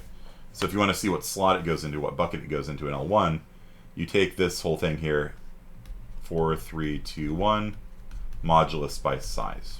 That's, it's address, modulus, size, and that is the slot it goes into. That's how caching works, at least in our simple model here. Okay. You get Debella? Does that make sense to you? So we're loading from memory address 4321, and so for every cache it works the same way. Whatever memory address we're loading from, we modulus it by the size of the hash table, the cache, and then that's the slot we write it into. And if somebody was there before, they're not now. They're overwritten. Okay. All right. And so if we then load from 4321 again, guess what? It's in cache now. Do you guys see that? So it's very common to have repeated loads and stores to the same memory address. Oftentimes, a function will push values onto RAM and then immediately load them back, right? When you design a function, right?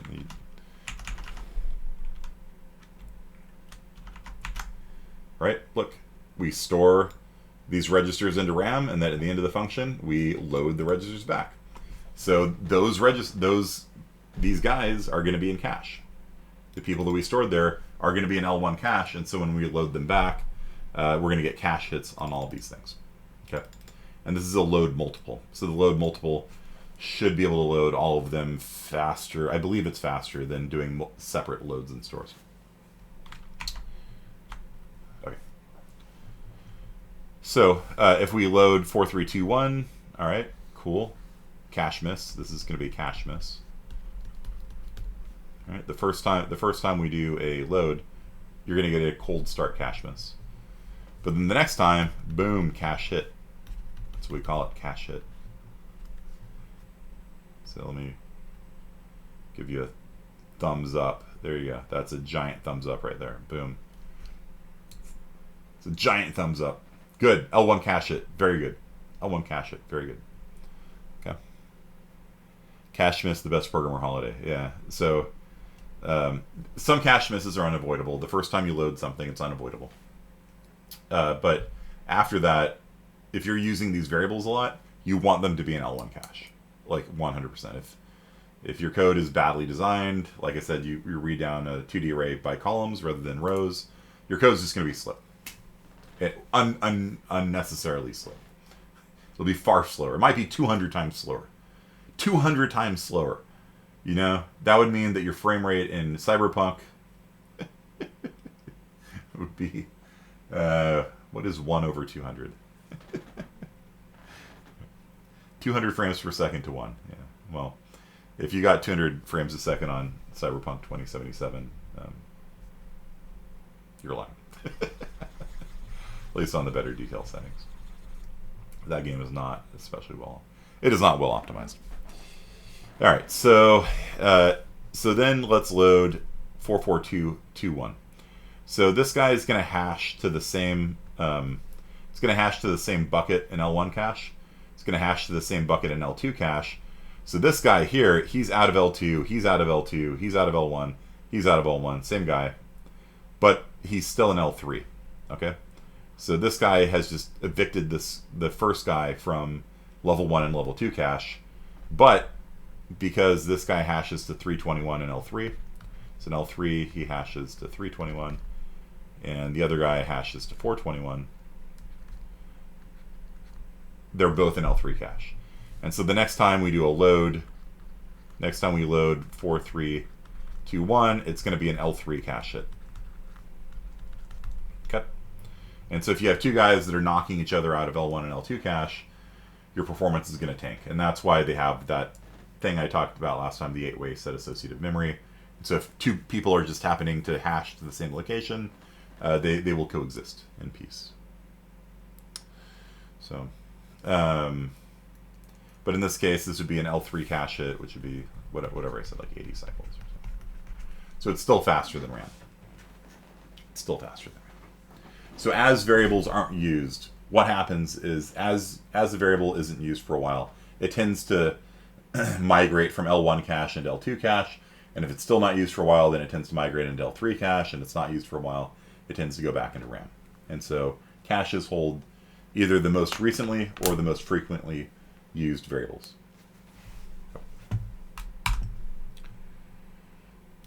Yeah, the reason why people's save files were exceeding the limit on Cyberpunk is because in order to hit level 20 on crafting, you have to craft like literally like, I don't know, like thousands of sniper rifles in order to max out your crafting skill. And so people's inventories were way bigger than they thought they would. When you say migrate, they stop existing in the lower level caches. Yeah. So what happens is, 321 was an L3 cache, and 321 is an L2 cache, and 321 is an L1 cache. And then when mean old 421 comes in here, it's going to overwrite this guy, and it's going to overwrite this guy. So the next time you try loading 321, it's not going to be in level 1, it's not going to be in level 2. That's what I mean, it migrates to level 3. So rather than getting an L1 cache hit, which is good, Nope, not there either. You have to go all the way up to L3. So it looks like it moved from level 1 cache to level 3 cache. And sometimes there's something called a victim cache. Sometimes it literally does eject people and put them into a victim cache, which has a cache of all the recently evicted people, variables.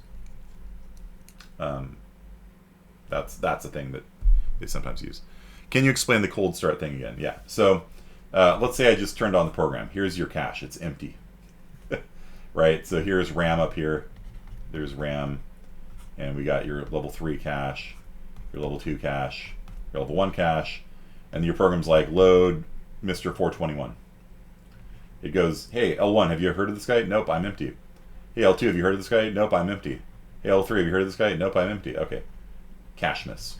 Right? So the first time you do that, then 421 will get saved into level 3. It'll get saved into level 2. It'll get saved into level 1. And then the next time you try loading 421, it's like, boom, cache it. Right? But the first time you load the variable, that's called a cold start miss.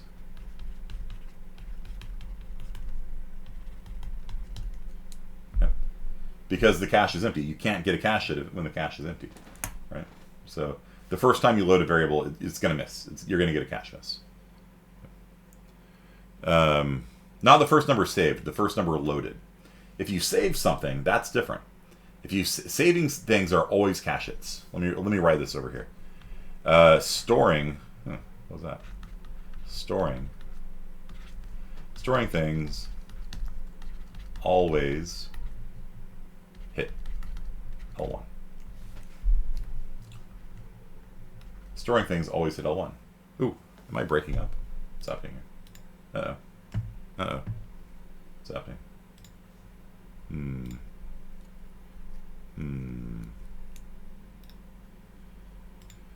Hello? I'm frozen. Can you guys see me? Can you guys hear me? Hello? Alright, well.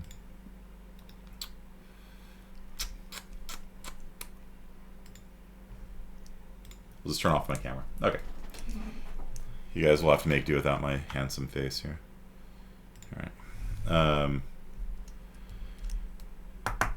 Okay. So do you guys understand? Mui, does that make sense to you? The cold start misses? Oops. Because it's on cache. So how do you get a cache hit if it's on cache? When you load. When you store, it just talks to L1. When you store, if you want to write something, you're like, hey, L1, here you go. And then it hits every time. Yeah, reading is the problem, not writing. Writing is very easy. Writing, you just hand the data to L1. Then L1 will copy it to L2, and L2 will copy it to L3, and L3 will copy it to RAM. You don't have to worry about it. Stores are always cache hits. Yeah. All right, so let's do an exercise. Let me call on people. Guerrero, are you here? So let's say RAM. RAM is up here. RAM goes into L3. 3 goes into L2. L2 goes into L1. Down here we have the registers. Okay. All right, Guerrero. Let's take this one step at a time. Is this load command going to be a cache hit or a cache miss? So we're starting off. All of our caches are empty. That value is in RAM somewhere. Are we going to get a cache hit or cache miss? Very good. So this is going to be a miss. And this is going to be, what did I say, 200 cycles? So this is going to be a 200. This is going to be a 200 cycle operation. So, ouch, ouch. Okay. Debello. This one, the second one. Is this going to be a cache hit? And so let's write this down here. So 4321 is in here. 4321 is in this one. 4321 is in that one. Okay. So Debello. We're now going to load 3211. We're loading 3211. Is that going to be a cache hit, or is that going to be a cache miss? Have we ever seen this 3211 fellow before? Does 3211 appear in any of these caches? It is not a hit. It will look at slot 1, right? It's going to look at slot 1 because 4321 has the same bucket as this guy. But when you try loading 3211, it's be like, nope, wrong guy, miss. And then it comes up here. Is 3211 in the cache here? Miss. Is 3211 in the cache here? Miss. And it's going to go all the way up to RAM. And so then it's going to come and store 3211 in L1 cache. It'll store 3211 in L2 cache. And it's going to erase this guy because they both... A cache hit does not mean you're knocking somebody out. A cache hit means that it's in cache already. Okay. A cache hit means 3211 specifically is in there. Yeah, you're absolutely right that there was somebody in slot 1. But here's the truth of the matter. There's going to be something in every cache slot. Every cache slot is going to have some variable in it. From very, very quickly after the CPU turns on, the cache will have stuff. It'll be completely full. And so you have to check to make sure the person you're trying to load is actually in there. Okay, excellent. Develo. Manmit Singh, you here? Manmit Singh, are you here? Okay. So, Singh, take it away. You get the third command. So it's going to try and load from memory address 4321 again. So is this going to be a cache hit, or is it going to be a cache miss? And if it's a hit, what level does it hit on? Okay, what level of cache does this hit on? So this is a miss also. So this is also a 200 cycle penalty. It is an L3 hit. It is actually an L2 hit. You see that? This guy here, 4321, is still an L2 cache. You see that? Because this guy is in slot 21 and 3211 is in slot 11. These are different slots, so they coexist in peace. And so this is going to be an L2 hit. And whatever we said the penalty was for that, like 20 or something like that. The numbers are all made up anyway. Okay, so now, are we not using buckets? I'm not drawing the buckets. I'm just kind of, yeah. No. I should draw the buckets, I guess. Okay, so Muya, 7221, cache hit, cache miss. Cache hit or cache miss? It is a cache miss. We've never seen this 7211 fellow before. So 7211 is going to be in L3. It is going to evict that guy. 4321 is now evicted out of here because he's in bucket 21. And he hashes to bucket 1 down here. So he evicts that guy as well. All right. That would be a cache miss. This is a cache miss. A miss is when the variable you're trying to load. Do you see how 7221 has never been loaded before? It must be a miss. A cache hit doesn't mean you're hitting somebody. A cache hit doesn't mean you're hitting somebody out of the cache. A cache hit means that when you load, that value is already in the cache. A cache. Okay. So 4321 was a cache hit because it was brought in on an earlier load. Okay. Acevedo, are you here? Acevedo? Juan Acevedo? All right, cool. So we're going back to the basics. We're going back to Senor 4321. He's had a rough life. He's been evicted from L1 and L2. Is this going to be a cache hit or is it going to be a cache miss? Hit L3. Very good. Very good. Yes. 4321 is a survivor, like Beyonce. And so this is an L3 cache hit. He was not evicted from L3, but he was erased out of L2 and L1. Okay. And so, yeah, I mean, you can see it right here. Here's the 4321. Okay, so Hazelton, you here? Hazelton, store. We're storing 4321. We're storing some data. This isn't valid. This is not valid assembly, by the way. Don't try and do it at home. So we're going to try and store the value of 4321. Is that a cache hit or a cache miss? It is a cache hit. Yeah, stores are always cache hits because you don't need to, load anything. And so this is going to evict you. So 4321. I'm just going to put off to the side. 4321 is in here. This is slot 21 on this one, so it's going to evict him out of there. 4321 is here as well. And then they're all coexisting in L3. Okay. Alright, so this is an L1 hit. Alright, so Hazelton, since that was too easy for you, we're now going to store 9, 11 times 10. These are all memory addresses. Yeah, we actually don't care what the values of the variables are. These are all just memory addresses. Because the caching it hashes based on the memory address. So Hazelton, when we store 9, 11 times 10, what plus 1? What is that? An cache hit, cache miss? What is it?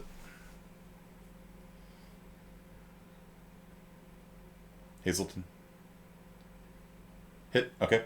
And now, who is this going to evict out of the caches? 9111. Which values is it going to delete and where? So we know this is an L1 hit. Okay. It is an L1 hit, but which guys is it going to erase? It's going to erase 30 to 11. Yeah, that's true. So this now has 9111 in it. What about this guy? Is 4321 safe? This guy is in bucket 1, and 9111 is also bucket 1. So that is going to purge the heretic here. 4321 is now purged. 91111 has taken over and is now in L1 and in L2. What about up here? Is 91111 going to erase any of these values out of L3?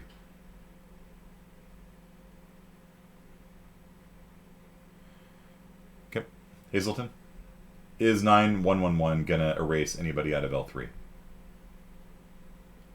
Nope, it will not. And so that's why. That's why caches are bigger as you go up the hierarchy, right? It allows more variables to be cached without conflict. It's slower because the bigger it is, the slower it is. That's one of the rules, kind of. It's a little more complicated than that, but whatever. So the bigger and slower it is, the less likely it is to conflict. But the really hot variables that you use all the time, you want them down here in L1. And so what ends up happening is the variables you use the most are in L1. The variables you use less often are in L2, least often in L3, and then all the stragglers are in RAM. L1 can only hold a max of 10 because it has the ones digit. Yeah. So this is not realistic, right? So real life caches are much bigger. I picked these numbers because it makes doing the modulus easy, right? Modulus by 10 is easy, modulus by 100 is easy, modulus by 1,000 is ezy. And so in your worksheets and things like that, these are the sizes I'm going to use because nobody got time to like modulus by 16,550. Like no, we're not. No, we're not. I'm not going to torture you guys that way. Okay, I am not torturing you that way. So it's really easy to figure out what slot it's going to go into. You just modulus it by the size. I'm not going to torture you that way. Yeah. I'm going to torture you other ways, right? I'm going to torture you other ways, just not this way. And so for your next homework assignment, you're going to add up. You're going to run through these kinds of things. You're going to figure out the total number of cycles of this, right? So this guy would be 200 cycles. This guy would be 200 cycles. This one is, what is that, an L2 cache hit? So it's like whatever I said, 20. What did I say there? 10? Okay. Whatever I said the cost is for L2, 10. That's another cache miss, so it's 200. This is an L3 hit. What did I say L3 was? 75? L1 hit. Cache miss.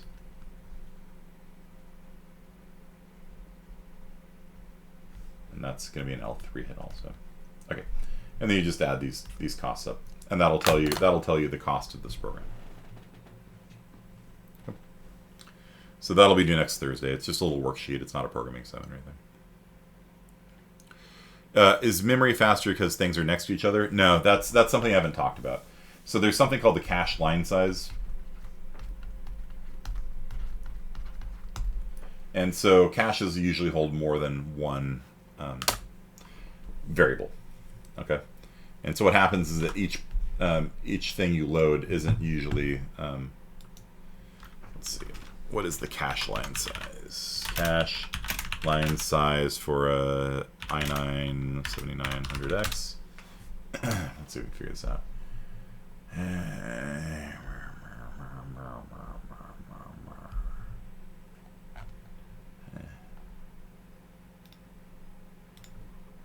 Dolio is making fun of my CPU for being old.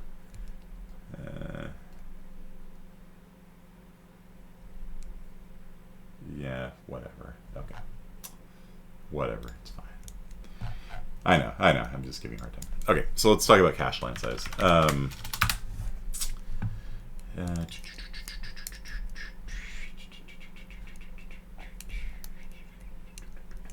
see if we can get...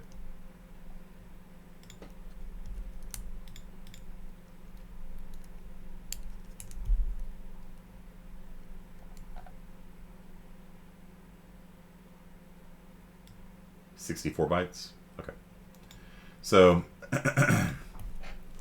so an integer is 4 bytes, right? And so that means on a Core i7 processor, when you load from memory, it's actually loading 16 integers at a time. Okay. And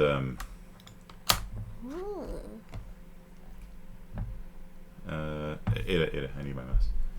So what I'm teaching you guys is called a direct map to cache, and I'm teaching this to you because it's simple. In reality, they do what we talked about last time, the set associatedness. So yeah, so the point is that you're asking about the why it's faster to read sequentially through memory, and there's actually several answers to it. But let's say you got a 2D, array. Now let's say you read that guy. What it's actually going to do, it's actually going to read the nearest 16 integers. So all of those are going to be read at once. So its neighbors to the left and its neighbors to the right are going to be read. Okay. So as long as you're reading sequentially through memory in row major order, then you're gonna find that you're getting cache hits when you shouldn't be. Right, because the CPUs are smart, and the CPUs know. I'm just going to write this down because it's really important. CPU designers make CPUs for how people write code. Okay. So that's the flip side of this.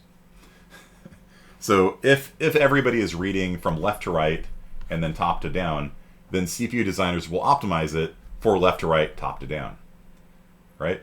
And so, there's like this, thing where like people write code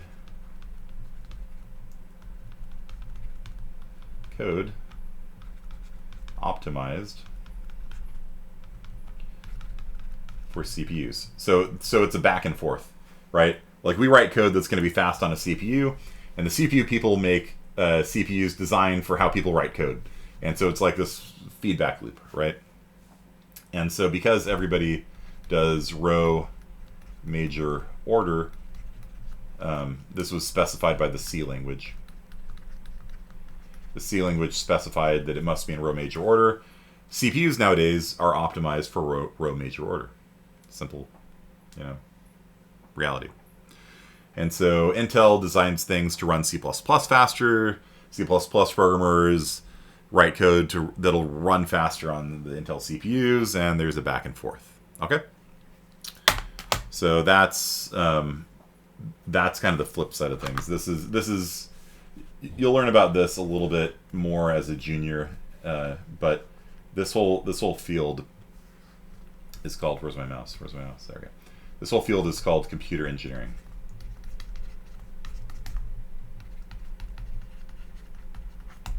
Okay. Computer engineering is 50% CS, and it is 50% EE. So it sits kind of in between the software side of things. Computer science is like software. EE is like hardware, circuits, and filters, and wires, and things like that. So computer engineering is like the midpoint, so to speak, between this is CE. It sits in between CS and E. And so they're the kind of people that care about this kind of stuff, right? Like, how do you design a CPU that'll run code fast? Computer science people mostly just care about how do I write code that'll run fast on a CPU. It's the flip side of that. Okay. So that's our lecture for today. Hope you guys had fun. This is probably the most useful lecture, honestly, you're going to have all semester. It's really important you understand the memory hierarchy, because this can turn into a 200 times difference, in performance, right?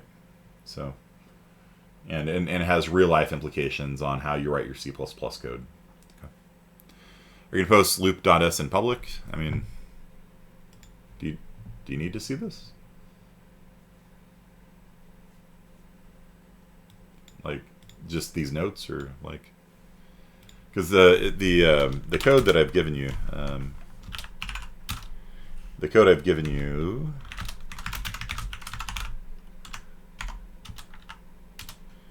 ASM has example 8. Example 8 shows you guys how you can do loops. Okay. So I've got very extensive notes. Every single thing that we talked about: how to add, how to subtract, how to do functions, how to do loops, how to do if statements. That's coming up next. Next class will be ifs, like more complicated if statements, right? We're doing simple if statements right now. I talked a little bit about and or not, a little bit, but that's going to be reserved for next time. Okay, so is move R0, R2, LSR3, is that the same as x is equal to, let me pull it up for the people's home. Is this the same as x is equal to y modulus 3? No.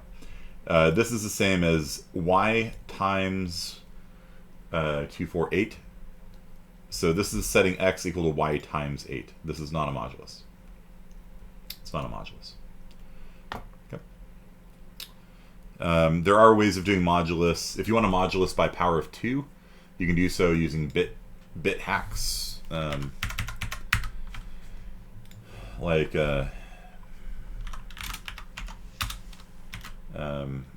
Topic for next time, right? Which and or not, that kind of stuff. You can do bit hacks to do modulus by powers of 2, but FizzBuzz does not have powers of 2 in it. It's got 3, 5, and 15. So, logical shift right, yeah. So division by 8. Division by 8. No, that's, sorry, I didn't see that. Yeah, LSR is division by 8. It is not modulus by 3. It is not modulus by 3. It is division by 8. So that is not going to do what you want. You have to figure out how to do FizzBuzz without having a mod command in your toolbox. Worst case scenario, you do what one of my students did. Worst case scenario, you do what one of my students did, and you write all 100 lines of code. Copy and paste 100 times, and just hard code FizzBuzz from 1 to 100. What's the worst stroke count? I would say that one is probably the worst stroke count. I mean, if you got to do that, you got to do that. But there are better ways of doing it. For example, if you want to do a modulus by 3, all you need to do is count. Just have a counter that counts up to 3, and when it hits 3, you print fizz and reset it to 0. Like I'll just give you the answer right there. And if you want to do buzz, you have a different register. You count up every time. When you hit 5, boom, that's buzz. And if it hits 3 and 5 at the same time, then that's fizz buzz. So that's the simple way of solving it. Branch with link print number is a free line. Yeah, I'm not counting any of the overhead that you have to do. So entering the function, leaving a function for main, and the branch with links don't count. Don't count for the cost, because those are going to be the same cost for everybody. So I'm going to look at the other parts of it. Okay. That'll be due on Tuesday, and then the caching exercise will be due next Thursday. And that'll just be a simple worksheet that you submit on Canvas. Okay. It'll look something like this. Okay. And you'll just submit that on Canvas too. Alright guys, that's it. Thanks for a good class, and I will see you guys on the flip side. Peace out.